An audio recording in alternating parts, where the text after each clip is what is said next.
What is going on, everybody? James Hancock here. I'm back with a box office breakdown for a very unusual weekend where winter weather had a lot of people scrambling for cover. I went to the movies last night for an early access screening of Send Help, but a lot of people chose to stay indoors, all while Amazon MGM managed to take the #1 spot with the very lackluster sci-fi film Mercy starring Chris Pratt, which grossed $11.2 million in North America. And I'll leave a link in the description below for my review. But that #1 opening for Mercy is notable primarily because it brought to an end the reign or the time at the top of the mountain for Avatar Fire and Ash, meaning that Avatar Fire and Ash has effectively run out of gas, meaning that its final global total is going to come up well short of Avatar and Avatar The Way of Water. But just to let you know where Avatar Fire and Ash officially stands, it has grossed $1.378 billion globally, which is a big number. However, it's nowhere close to the numbers generated by 2009's Avatar and 2022's Avatar The Way of Water, which grossed $2.9 billion and $2.3 billion respectively. I'm sure Disney was hoping for a final box office tally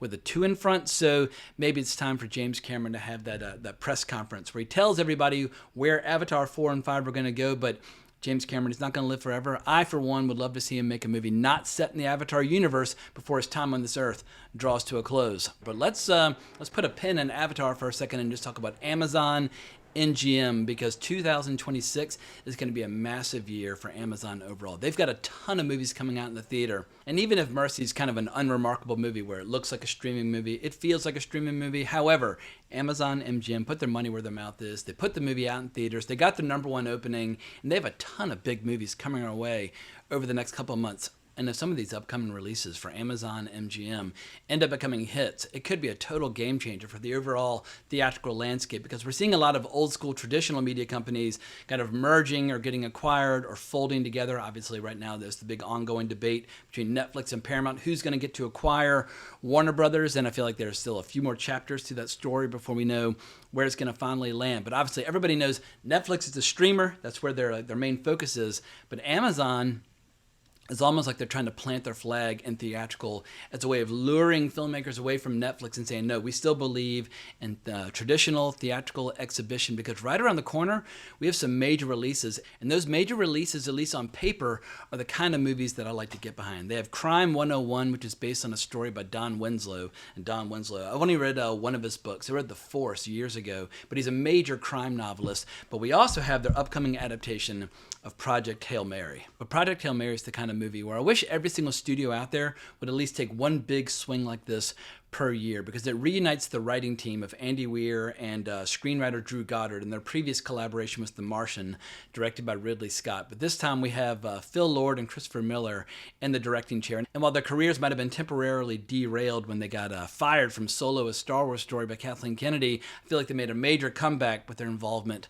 on the 2 Spider-Verse movies for Sony. In any case, but the fact that Amazon's willing to spend $150 million on this book adaptation shows that they are here to play and they are here to stay, and they're definitely setting themselves up as a viable alternative to some of the other the big players out there. Like Disney, we all know what Disney likes to do. They like to do live action remakes of animated movies from the past, and they like to do franchise extensions, whether it's Marvel or Star Wars or whatever, but they basically like to stay in their sandboxes and just let their franchises go on forever. But they do very few original movies. And then the other big player, Netflix, obviously they're a streamer. Like they are a streaming service first and foremost, and while they might be willing to concede and give someone like Greta Gerwig a 2-week theatrical release for her upcoming Chronicles of Narnia movie, in the end we know what Ted Sarandos wants. Ted Sarandos wants more shows and more movies on a streaming platform. But if Amazon is going to start adapting books, and obviously Amazon, they sell a lot of books on their platform, if they want to start adapting best-selling novels into original movies, that would be a cool, interesting way for Amazon to say, you know what, we're not doing what Disney's doing, we're not doing what Netflix is doing.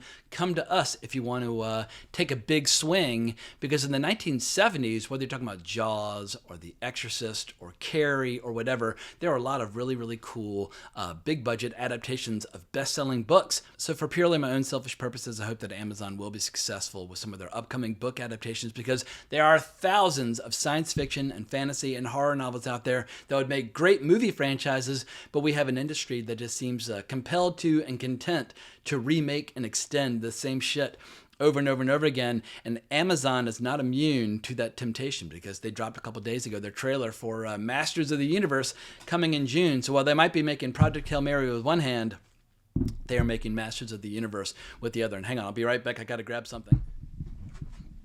All right, so right here, my only action figure that I own is Stinkor from the Masters of the Universe. Oh my god, and still smells like ass all these years later. So I was a collector of the figures when I was a little kid. Loved the show, but I'd be perfectly fine if Masters of the Universe never had any subsequent adaptations.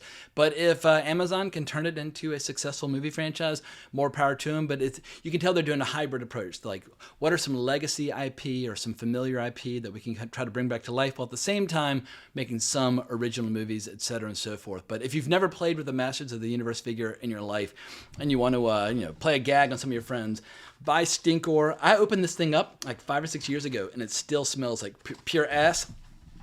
In any case, in 2026, Amazon might be the most interesting company to follow, because they are at least trying to do something new and evolving their strategy, and they seem to be pressing down on the gas pedal. Like, MGM's been around for 100 years. When Amazon bought MGM, I was like, all right, I guess MGM would just continue to kind of fade away and just be a logo that people are familiar with, but it won't be much of a brand. But if Amazon can make MGM live and breathe again, it'd be like the 1930s all over again, back when MGM was a major studio and a major brand with, like, crazy musicals and sparkling comedies and all kinds of stuff. So yeah, I'll be rooting for Amazon, even if movies like Mercy are, let's just say, if you're trying to make a big impression about your new strategy moving forward, Mercy, unfortunately, was the wrong movie to start the year with. And another thing to consider about Amazon is that if they're successful with some of these releases, they might fill the void that has been created by some of the mergers and acquisitions in recent years, like Fox when they got acquired by Disney. Not only is Fox making worse movies since they've been acquired by Disney, I mean, case in point about Fox in 2026 is the new Sam Raimi movie, Send Help, which I fucking hated, but I'll be reviewing that tomorrow. So not only is Fox, aka 20th Century Studios, making weaker movies, they're making fewer movies. So it leaves a lot of gaps in the overall calendar where there are just fewer movies coming out, and theaters need movies in order to put butts in seats. So if either Project Hail Mary or Masters of the Universe or some of these other big movies can work for Amazon, we might see a new dominant player in the years to come. So I will admit I am rooting for them to succeed. But speaking of old school studios, Paramount managed to be in the news last night for something that was not related to their attempts at buying Warner Brothers, because they had their first big UFC, I was about to say UFC pay-per-view, but they're no longer pay-per-views. They still have the numbers. It was UFC 324, but Paramount recently entered a 7-year deal with the UFC as the sole distributor of UFC events moving forward. And for me, that's a huge relief, because for years, the UFC had been on ESPN Plus, which I think is easily the worst or most dysfunctional streaming service of all the streaming services out there, where there are a lot of events. Even though I was willing to pay for the pay-per-view, I was not able to watch them because the website was so dysfunctional and just so inept and so incompetent. So to be able to pay a couple bucks a month and be able to watch all my UFC numbered events on Paramount Plus, that works for me. So they're cooking with grease on the MMA front, and it remains to be seen whether or not they'll be successful in attempting to buy Warner Brothers. And now all they really need to do is fire everybody working on Star Trek Starfleet Academy, and they'll really be off to the races. But another new movie worth mentioning in the top 10 is Return to Silent Hill, which apparently I dodged a major bullet by not seeing it. And I don't know if I could have handled yet another bullet to the face, because both Mercy and Send Help were movies that I was not into whatsoever. But Return to Silent Hill is loosely based on the video game Silent Hill 2, which I used to play on the PlayStation 2. Like more than 20 years ago. I had a friend who would come over to my apartment and do drugs just to watch me play Silent Hill 2, because it was that terrifying and that unsettling and unnerving. So brilliant game, but apparently the movie is totally unwatchable. And while it wasn't a new release this week, and it's worth mentioning that 28 years later, The Bone Temple has remained in the top 5 with what looks like $4.2 million for a grand total so far of $21.3 million, meaning that it had roughly a 66% drop between week 1 and week 2. I want to hear people's theories as to why this movie is just kind of dissolving into nothingness, because critics loved it. Most fans loved it. I didn't care for it, but who cares what I think? Because it got great audience scores on Rotten Tomatoes. It got great audience scores through CinemaScore, and critics went batshit. Where did the movie go wrong? It's a horror movie. It's a franchise that people like. Why is it not performing? And I mean, my immediate answer would be, well, because it wasn't scary. But once again, I'm in the minority view on 28 years later. But sadly, that movie does seem to be going bye-bye. And it remains to be seen, will Sony continue to press down the gas pedal for the third movie? But one last bit of news for the top 10. It's very encouraging to see that Lord of the Rings, The Fellowship of the Ring, is staying in the top 10 2 weekends in a row. That movie's 25 years old. The fact that a 25-year-old blockbuster can stay in the top 10 for 2 weeks and re-release, because even though I love watching old movies, and I can remember when Fellowship of the Ring was a brand new movie, which I saw at a midnight screening back in 2001, but it just shows how if you do Tolkien right, he still has major commercial viability, but it also shows how the competition these days is very, very thin. If a movie that's a quarter century old can still mop the floor with some of the more current releases. But I think at this point I have babbled enough. Let's hear what the experts have to say. So let's head over to Variety, where Rebecca Rubin has us covered with an article titled Box Office, Mercy Ends Avatar Fire and Ash 5-weekend reign with $11 million debut. Chris Pratt's sci-fi thriller Mercy has collected $11.2 million in its North American debut, enough to end the 5-weekend reign of James Cameron's behemoth Avatar Fire and Ash. Though not a blockbuster result for Mercy, it's an impressive tally considering the massive winter storm that's currently blanketing a large portion of the U.S. with snow. Warnings of frigid temperatures, high winds, and blizzards have been issued across 37 states, from Texas to Maine, resulting in major theater closures across the country. Unsurprisingly, this ranks as the lowest collective weekend of the year, with roughly $60 million across all films, down roughly 9% from the same period in 2025. Mercy was anticipated to earn $12 million over the weekend, but projections were ever so slightly revised down as the storm started to spread. The film didn't perform well at the international box office, where, of course, severe weather conditions weren't an excuse, with $11.6 million from 80 markets, bringing global tally to $22.8 million. Yeah, and quick interruption, the movie's fucking terrible, so I doubt this movie's going to do all that well. However, I think Amazon knows that a successful theatrical release of a movie, there's something about the marketing involved and the fact that it played theatrically. It just creates brand name recognition and visibility for the movie, where when you're scrolling through the millions of options out there, like, oh yeah, I remember Mercy, that's that sci-fi thing with Chris Pratt. Once again, a successful theatrical release, even if you're just using it as a marketing campaign, is good for the long-term health and viability of your movies on streamers. But back to the article, domestic moviegoers who braved the cold, or those in the lucky states who were spared from the sleet, ice, and power outages, weren't impressed by Mercy, which was saddled with a B- grade on CinemaScore exit polls. Ditto critics, as evidenced by the bleak 20% Rotten Tomatoes average. That could spell trouble for staying power for Mercy, which carries a $60 million production budget before factoring global marketing expenses. Directed by Timur Bekmambetov, Mercy takes place in the near future as a detective Pratt stands trial for allegedly murdering his wife. An advanced AI judge, Rebecca Ferguson, will determine his fate. The weekend start is also good considering the soft reception, says David A. Gross, who runs the movie consulting firm Franchise Entertainment Research. Mercy is the first big release of the year for Amazon MGM, which didn't unveil much theatrically in 2025, but plans to remedy that over the next 11 months with offerings such as the Ryan Gosling-led Project Hail Mary, toy-inspired Masters of the Universe, and Colleen Hoover adaptation Verity. That's good news for exhibitors who've complained about the decrease in number of new films since the pandemic and 2 Hollywood labor strikes. With the decrease in volume, overall domestic revenues in 2025 fell short of the $9 billion that analysts had expected the industry to generate over 12 months. And let me pause to interrupt again. While 2025 did have too few movies, it also had lots of movies that were stinkers that underperformed, like Tron Ares, or all 3 Marvel movies underperforming, or Avatar Fire and Ash coming up short. And coincidentally, all of those movies were released by Disney, but obviously Disney still had a whopper year due to some of their other releases. But it's incredible just how poorly they've been performing when it comes to kind of like hardcore superhero movies and or sci-fi, because their movies are very soft and they're basically made, they try to turn kind of hardcore, edgy science fiction and or superhero concepts into very bland, family-friendly entertainment. And for me, in my opinion, that's why those movies are sucking ass and underperforming. But back to the article. Avatar 3, which had spent all of January at the #1 spot on domestic charts, slid to second place with $7 million over the weekend. After 6 weekends of release, Fire and Ash has earned $378 million in North America and $1.378 billion globally. Though a huge result, of course, Avatar 3 isn't close to reaching the box office heights of its predecessors, 2009's Avatar and 2022's Avatar: The Way of Water. Those films each remained in first place for 7 consecutive weekends and ended up with $2.9 billion and $2.3 billion, respectively. Disney's animated juggernaut Zootopia 2 remained at number 3 with $5.7 million in its 9th weekend of release. The animated sequel has remained a box office force since Thanksgiving, with $401 million domestically and $1.744 billion globally. It remains the highest grossing animated Hollywood film of all time, ahead of Inside Out 2, $1.69 billion.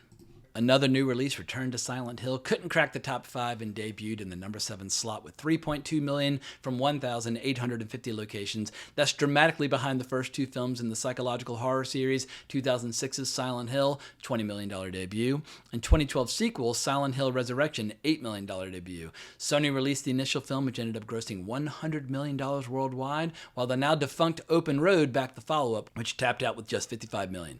Iconic Events, the distributor of thrillers like the Terrifier series and Steamboat, are behind the 3rd installment, which currently holds a 15% on Rotten Tomatoes. Yeah, I don't think I'll be seeing that one. If I want to have another Silent Hill experience, I'll just go back and play Silent Hill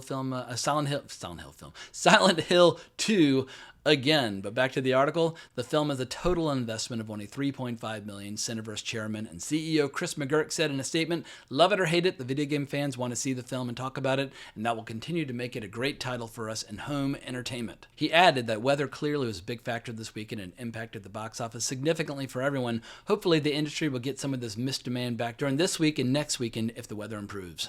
And just to wrap up the article, meanwhile, some Oscar contenders got a boost after nominations were announced on Thursday. A24's Marty Supreme, which landed 9 nominations, added $3.5 million from 2,021 venues over the weekend. Those ticket sales mark a 32% decline from the prior frame, the smallest drop in the top 5. The film, starring Timothée Chalamet and directed by Josh Safdie, has grossed $86.2 million in North America and has more than $105 million globally.